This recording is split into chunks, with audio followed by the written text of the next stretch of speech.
Assalamualaikum warahmatullahi wabarakatuh. Perkenalkan, nama saya Binti Mindawati, NIM 110 dari kelas B.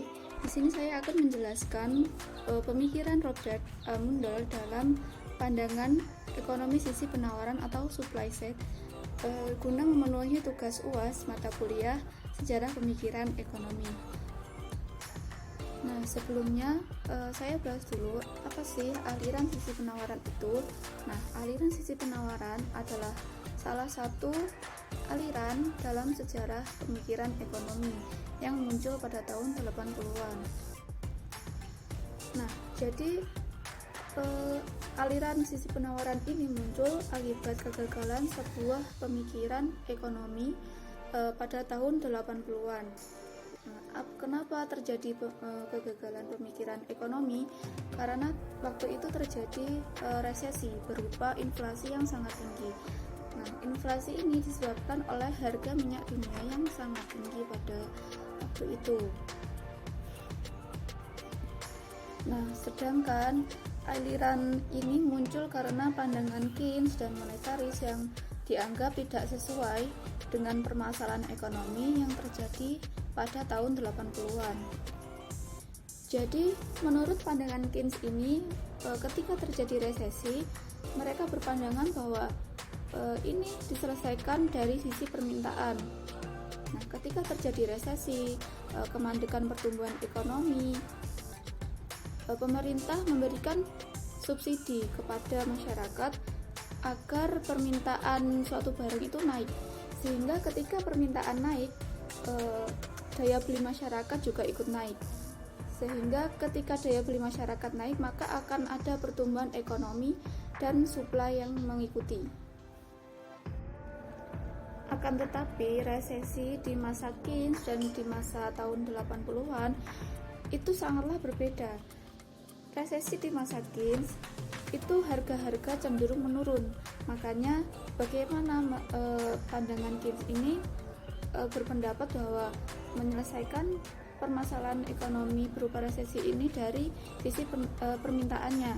Namun menurut tahun 80-an itu terjadi resesi berupa inflasi yang sangat tinggi, harga-harga barang itu naik. Nah, inilah yang menyebabkan terjadinya permasalahan, sehingga aliran ini muncul untuk menyelesaikan permasalahan di sisi penawaran atau supply side. Nah, perlu diketahui bahwa harga-harga barang yang meningkat ini dikarenakan harga minyak dunia yang tinggi pada tahun 80-an, sehingga negara-negara yang menggantungkan produksinya kepada minyak, maka ini akan terjadi permasalahan di sisi penawarannya. Minyak adalah bagian dari faktor produksi, sehingga ketika harga minyak naik akan mempengaruhi suatu biaya produksi suatu barang. Nah, ketika biaya produksi itu naik, maka akan mempengaruhi unit satuan produksi. Unit satuan produksi ini yang akan menentukan harga suatu barang. Jadi, ketika harga minyak naik, harga suatu barang juga ikut naik. Nah, selanjutnya adalah tokoh-tokoh aliran sisi penawaran. Tokoh aliran sisi penawaran ini terbagi menjadi dua kelompok. Yang pertama kelompok utama, yang kedua yaitu kelompok radikal.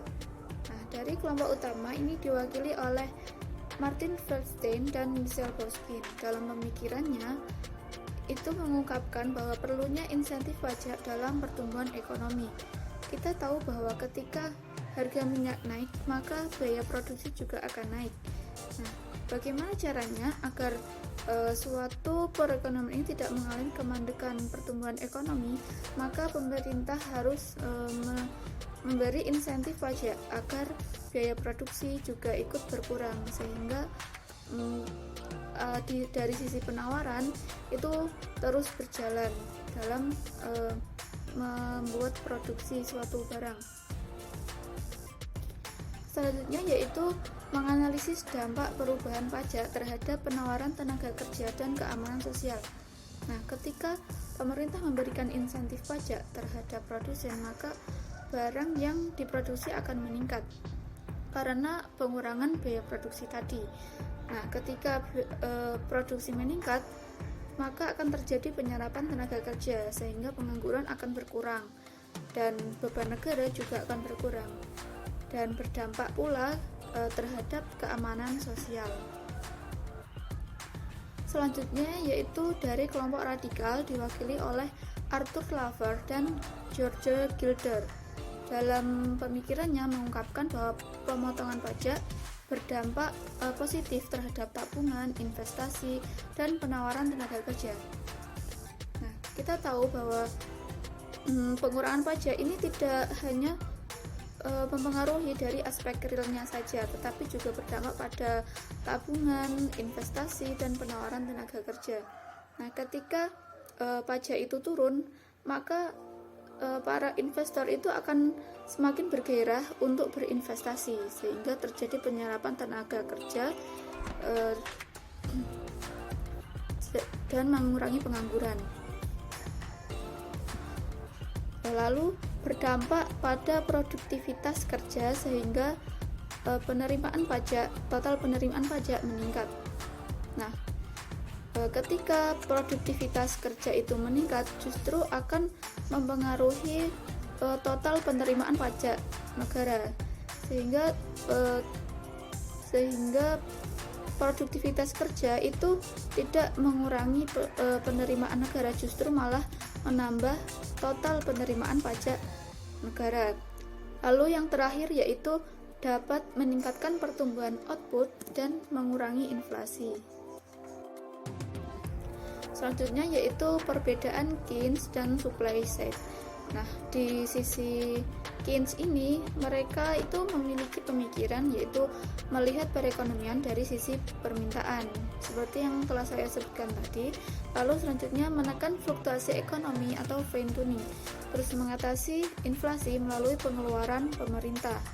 Nah, menggunakan analisis jangka pendek. Jadi pemikiran Keynes ini berpendapat mengatasi resesi suatu negara itu melalui suatu permintaan dari sisi permintaannya. Nah, sedangkan supply side ini melihat perekonomian dari sisi penawaran, lalu meningkatkan pendapatan nasional melalui pemanfaatan sumber daya penuh, lalu mengatasi inflasi melalui pengurangan pajak. Yang terakhir menggunakan analisis jangka panjang.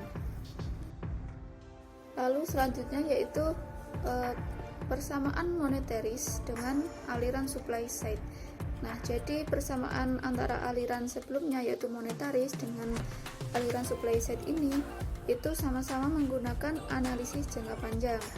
Lalu menggunakan kebijakan ekonomi yang bersifat ekspansif. Ekspansif itu adalah menambah uang yang beredar di masyarakat dalam kebijakan fiskal dan moneter. Lalu kita kembali melirik teori-teori ekonomi klasik. Nah, dalam ajaran klasik ini terdapat pemikiran yang pertama dalam menjelaskan inflasi maupun deflasi sama-sama menekankan pembahasan dari sisi produksi atau sisi penawaran.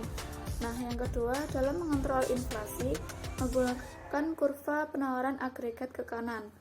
Yang ketiga yaitu dalam memperbaiki perekonomian lebih suka mendorong sisi penawaran ke kanan, bukan mengutak-atik permintaan agregat. Selanjutnya yaitu pemikiran dari Robert A. Mundell. Jadi Robert A. Mundell ini adalah peletak dasar ekonomi sisi penawaran. Jadi pemikirannya menjadi dasar dari tokoh-tokoh lain untuk berpikir di aliran sisi penawaran ini. Nah, beliau menawarkan penggunaan kombinasi kebijakan fiskal dan moneter. Dari kebijakan moneter, beliau menawarkan kebijakan uang ketat. Nah, untuk kebijakan fiskalnya yaitu pengurangan pajak. Nah, langkah-langkah yang bisa diterapkan dari pemikiran Robert A. Mundell ini untuk menggeser kurva penawaran ke sebelah kanan, yaitu satu, mendorong masyarakat untuk lebih rajin menabung, yang kedua menurunkan tingkat pajak, yang ketiga mendorong masyarakat untuk lebih berani mengambil resiko dalam berusaha, yang keempat mendorong mobilitas angkatan kerja, yang kelima mendorong masyarakat untuk lebih rajin bekerja di sektor real. Selanjutnya, dari penerapan supply side di Indonesia sendiri itu pada masa Presiden Jokowi Yusuf Kala. Nah, menurut Darmin ini hasil kebijakan supply side era Presiden Jokowi Yusuf Kala selama 4 tahun belakangan terlihat dari pertumbuhan ekonomi yang stabil di tengah gejolak ekonomi dunia. Jadi dapat kita simpulkan bahwa keputusan untuk memprioritaskan kebijakan ekonomi supply side sudah dilaksanakan sejak awal pemerintahan Presiden Jokowi JK melalui perbaikan infrastruktur, perbaikan kualitas sumber daya manusia, dan kebijakan reforma agraria. Nah, kebijakan supply side ini selain lebih mudah dikendalikan, juga mampu membuka kesempatan bagi seluruh masyarakat secara merata di pedesaan dan perkotaan. Nah, pendekatan ini dapat diwujudkan tanpa adanya perpindahan barang dan jasa secara besar-besaran ke luar ataupun ke dalam negeri. Namun, kebijakan demand side tidak boleh dilupakan dengan tetap mendorong investasi dan konsumsi masyarakat. Nah, demikian presentasi dari saya. Terima kasih. Wassalamualaikum warahmatullahi wabarakatuh.